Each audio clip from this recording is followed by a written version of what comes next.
Do you want to learn how to ramp up your growth and become wealthier through acquisitions? Well, stay tuned and I'll show you how we help business owners do exactly that.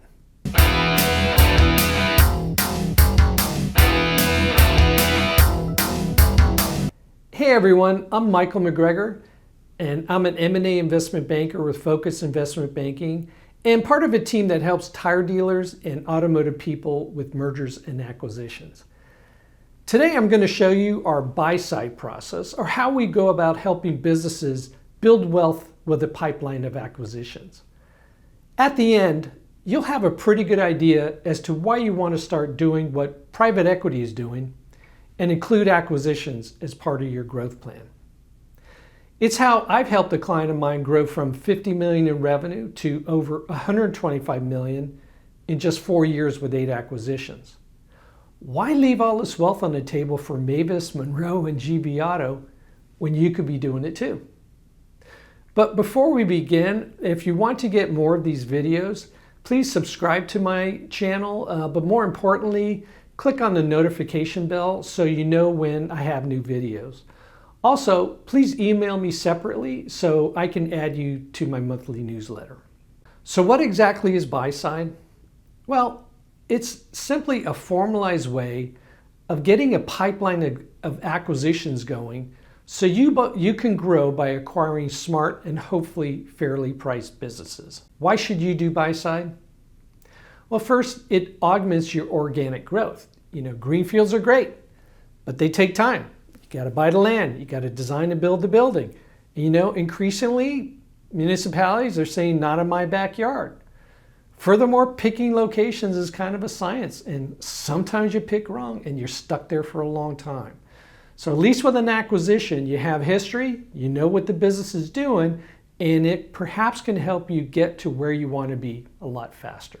But the second major reason to do acquisitions is through arbitrage. Okay, that's a risk-free return.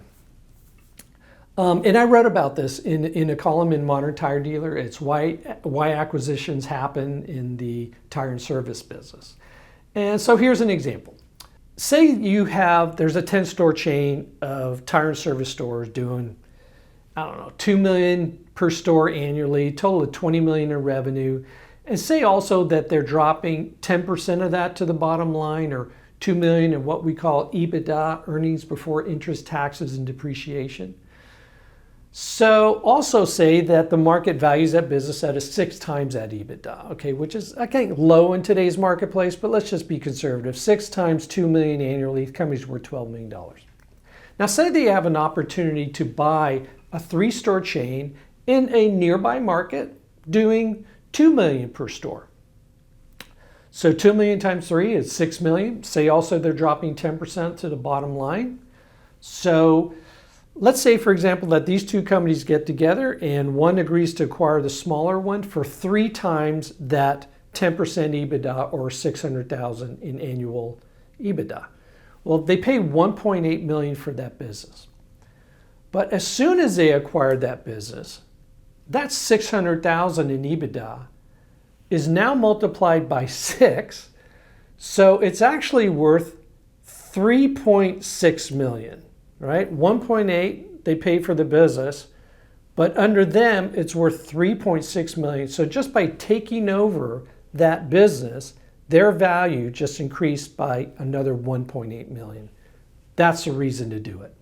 Again, please read my column, Why Mergers and Acquisitions Happen in the Tire and Service Business, for a more detailed discussion of that whole thing. Now, why Focus Investment Banking for buy-side? Well, we're one of the few investment banks that does this regularly for companies of your size. In the last 10 years, 30% of our closed deals have been on the buy side.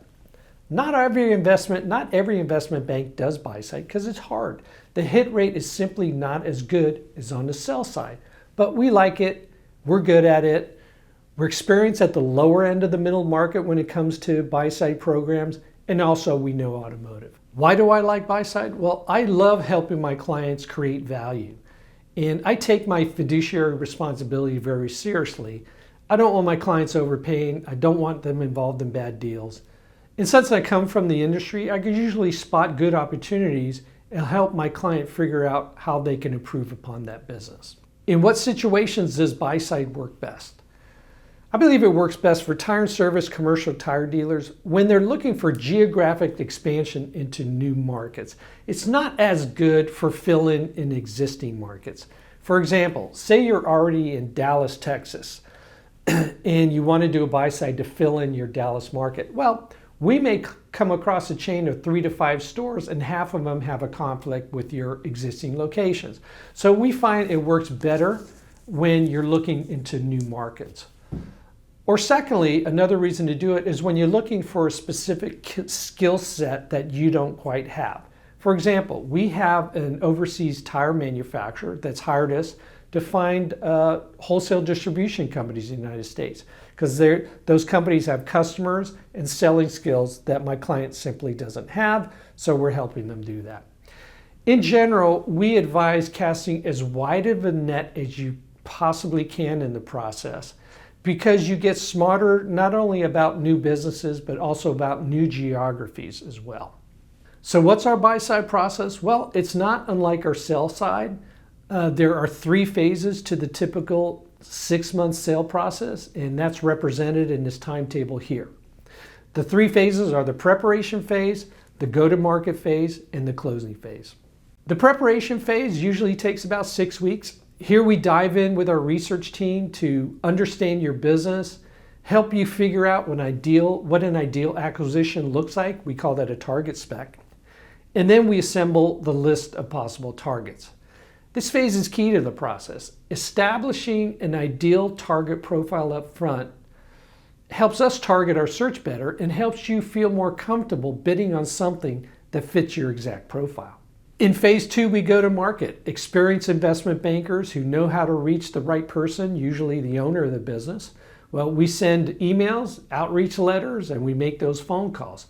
We're used to dealing with people who know nothing about this process, so we do a lot of education and a lot of hand-holding with prospective sellers. We get confidentiality agreements in place and get evaluation dialogue going right away to determine if they're qualified sellers or not likely to sell. See, we don't want to get too far along down the process to find that we're really wide apart with how we both view value. We arrange those introductory phone calls. We request the information and help you analyze it.